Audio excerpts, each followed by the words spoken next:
Assalamualaikum warahmatullahi wabarakatuh. Alhamdulillah pada kesempatan siang ini kita dapat bertemu kembali dalam kuliah pengantar sejarah metode penelitian sejarah bersama saya Sucipto Bung, yaitu dosen sejarah peradaban Islam di Yayasan Surakarta.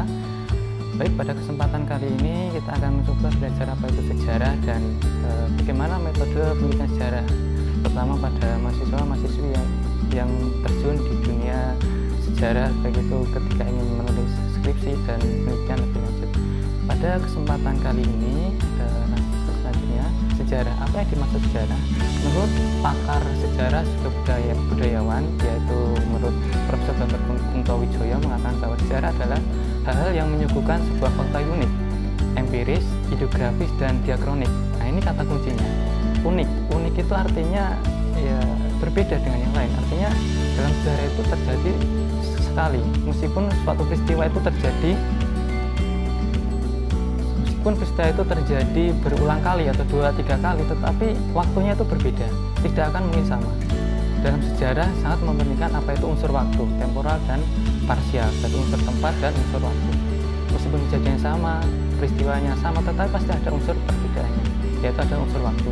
Itu yang menjadi keunikan dalam materi sejarah atau dalam dunia atau ilmu sejarah. Selanjutnya empiris, yang bisa diterima oleh panca indera, artinya bisa dinalar dan lain sebagainya. Selanjutnya adalah ideografis, bagaimana sifat menggambarkan, melukiskan, menceritakan dari suatu peristiwa sejarah itu dapat diterima dengan sangat detail dan sangat paham oleh khalayak umum, sehingga apa yang diceritakan oleh seorang sejarawan itu dapat diterima baik oleh sejarawan sendiri baik maupun masyarakat secara umum. Selanjutnya diakronik. Diakronik itu suatu istilah dalam sejarah yang memberikan kita pengertian pada kita bahwa sejarah itu memanjang dalam ruang tetapi terbatas pada waktu. Artinya sejarah itu berkaitan dengan waktu, memanjang terus kejadian dari waktu ke waktu, tetapi dalam sosial itu terbentur oleh ruang seperti itu. Selanjutnya adalah lanjut pada materi selanjutnya, ini tentang sejarah. Seperti kita ketahui, kita dengar sejarah itu sering kita dengar bahwa sejarah sering diceritakan, sejarah sering dituliskan, dan sejarah divisualisasikan.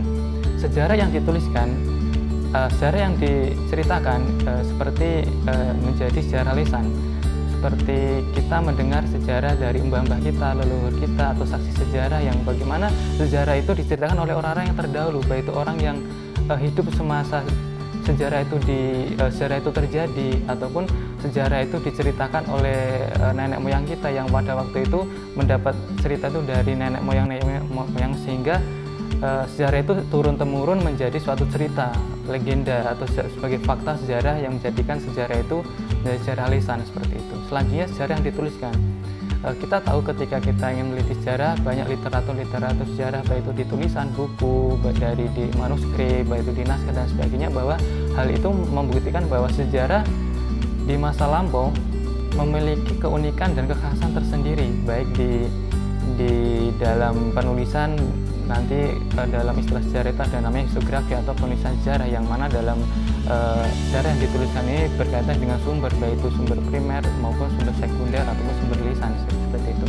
Lanjut pada sejarah yang divisualisasikan, artinya dalam era yang sekarang ini, era yang penuh dengan teknologi digital, bahwa sejarah tidak hanya berupa cerita, sejarah tidak berupa hanya tulisan, tetapi sejarah bagaimana divisualisasikan, bisa ditonton, bisa dinarasikan berbentuk video, film, dan lain sebagainya, sehingga orang belajar sejarah itu tidak melulu dia hanya mengimajinasikan, meskipun penting unsur imajinasi, tapi bagaimana kita bisa mewujudkan suatu visualisasi sehingga sejarah pada masa lampau itu bisa tampak lebih jelas, lebih mengena, dan mudah dipahami seperti itu.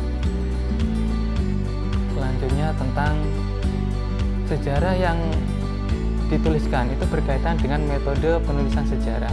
Nah, dalam metode penulisan sejarah ada 5 tahapan menurut Kunto Wijaya, bahwa dalam ketika kita menulis sejarah ada 5 unsur yang patut dan wajib kita pegang untuk sebagai panduan kita dalam menulis sejarah. Pertama adalah pemilihan topik. Pemilihan topik dan dalam hari ini menjadi penting karena jadi fokus kemana tujuan atau penelitian kita nantinya. Yang kedua adalah heuristik atau pengumpulan sumber. Yang ketiga ada verifikasi atau kritik sumber. Nah, kritik sumber ini nanti berkaitan dua variabel, yaitu kritik intern dan kritik ekstern. Selanjutnya yang keempat adalah interpretasi, dan yang terakhir adalah historiografi. Baik, pada pertama pemilihan topik menurut juga kedekatan intelektual dan kedekatan emosional. Kedekatan intelektual itu secara gampang kita ketahui bahwa ketika saya ingin menulis seorang sejarah di pesantren, ketika saya bukan orang pesantren, saya bukan santri, saya bukan gus, anak kiai, tetapi saya tertarik dengan pesantren. Saya banyak membaca literatur, sumber-sumber, manuskrip, naskah yang berkaitan dengan pesantren, sehingga saya tertarik dan mempunyai kecenderungan, wawasan intelektual tentang pesantren, sehingga pesantren itu menjadi menarik dan unik untuk saya teliti. Nah, itu yang dimaksud dengan kedekatan intelektual. Selanjutnya kedekatan emosional. Kedekatan emosional di sini adalah ketika saya ingin menulis pesantren, sejarah pesantren, tetapi saya sendiri adalah anak seorang kiai, atau saya gus di pesantren tersebut, atau saya seorang santri di pesantren tersebut. Itu yang dimaksud dengan kedekatan emosional. Artinya saya punya kedekatan secara emosional, baik dalam kehidupan sehari dan lain sebagainya terkait dengan pesantren yang ingin saya tulis. Selanjutnya adalah heuristik atau pengumpulan, mencari, menemukan data atau sumber data. Ini berkaitan dengan data apa yang ingin kita kumpulkan. Nah, ini juga ketika tarik ke depan lagi tentang pemilihan topik apa yang ingin kita cari, yaitu topik sosial, topik politik agama, tentang tema-tema pesantren dan lain sebagainya. Nah, nanti data itu juga harus berkaitan dengan tema apa yang ingin kita teliti. Terus kedua adalah di mana data itu diperoleh, baik itu di perpustakaan, di manuskrip, naskah, di manapun, yang mana data tersebut memberikan informasi, memberikan data terkait dengan apa yang ingin kita teliti, berkaitan dengan fokus atau kajian atau objek yang ingin kita teliti. Yang kedua adalah metode pengumpulan. Bagaimana kita mengumpulkan data, bagaimana kita mengklasifikasikan antara data nanti di bab 1, bab 2, bab 3 dan selanjutnya itu bagaimana, dan bagaimana metode yang digunakan, apa metode observasi, wawancara, atau juga mengcopy, atau juga mengambil langsung atau membaca langsung dari sumber yang kita temukan dan sebagainya. Nah, ini membicarakan tentang sumber ini nanti berkaitan dengan sumber primer, sekunder, dan terakhir ada sumber lisan. Selanjutnya adalah ada verifikasi atau kritik sumber. Dalam verifikasi atau kritik sumber ini berkaitan dengan kritik intern dan kritik ekstern. Pada dasarnya, kritik intern adalah membahas tentang sumber keaslian atau keakuratan dari sumber tersebut. Baik itu seperti waktu pembuatan dokumen, bahan yang digunakan, serta materi dokumen tersebut membicarakan tentang apa. Selanjutnya tentang kritik ekstern, ya, kritik luar. Ini mempersoalkan bagaimana apakah isi yang terdapat dalam sumber tersebut itu memberikan informasi yang diperlukan untuk penelitian kita, fokus kajian kita. Selanjutnya adalah interpretasi, bisa juga disebut dengan penjelasan atau analisis. Baik, dalam pembahasan tentang interpretasi ini berkaitan erat dengan unsur subjektivitas dan unsur objektivitas. Pada dasarnya ketika kita ingin meneliti sebuah sejarah, sudah seidealnya, sudah seyogyanya kita harus seobjektif mungkin berdasarkan data, fakta yang kita peroleh. Meskipun hal itu sangat susah sekali bagi peneliti, pasti unsur subjektivitas tidak lepas dari si peneliti. Bagaimana ketika dia menafsirkan data-data yang diperoleh, sehingga memunculkan suatu tesis antitesis yang mana itu sangat syarat sekali dengan unsur subjektivitas. Padahal dalam kajian sejarah ini kita dituntut untuk seobjektif mungkin, baik dalam penelitian kita, meskipun kita punya kedekatan yang emosional dengan fokus yang kajian yang ingin kita teliti, tetapi bagaimana kita dapat memberikan kajian ini seobjektif mungkin. Yang terakhir itu ada namanya historiografi. Ini yang tahapan yang paling terakhir dalam penelitian sejarah, yaitu adalah penyusunan, pelaporan atau penulisan dari hasil penulisan sejarah.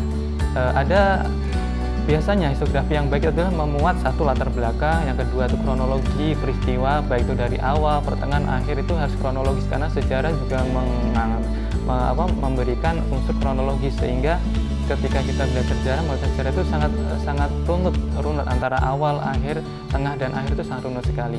Yang ketiga ada analisis atau kausalitas sebab akibat. Ketika ada suatu peristiwa pasti ada sebab akibat yang melatar belakangnya atau yang menjadi pemicu dari sebuah peristiwa tersebut. Yang keempat ada uraian yang mendalam. Jadi ketika kita menulis sejarah itu tidak serta-merta kita sesimpel mungkin, tetapi bagaimana kita bisa menguraikan secara detail sehingga mudah dipahami baik oleh khalayak umum khususnya dan bagi para peneliti sejarah sendiri. Yang kelima ada dampak atau pengaruh yang ditimbulkan dari peristiwa tersebut. Apa dampak yang sangat urgent baik bagi masyarakat ataupun alam pada waktu itu atau pada kondisi kita sekarang ini. Yang keenam ada kesimpulan.